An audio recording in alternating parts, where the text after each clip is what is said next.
Ako si Jane Alejo from Greenland Phase 2, Kabantian. Unsa po daw po sa Unilab ang inyong ginagamit o manong ganahan ka niya na? There's a lot.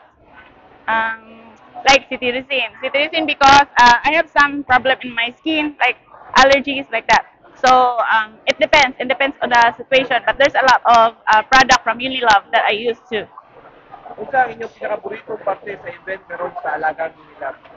I'm here because of Zumba and some meds checkup like that. But I'm here for some exercise, Zumba, for today's some one of the events in this Unsa unit. po nga serbisyo ang imong gianhi diri sa Alagang Unilab?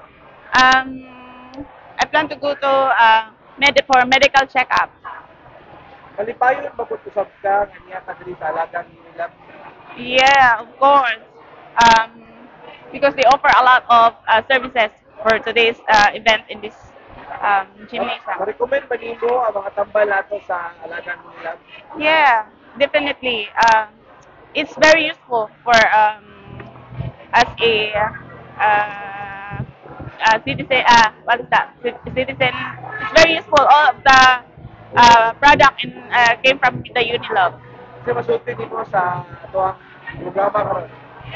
Eh, daghang salamat sa Unilab to offer some.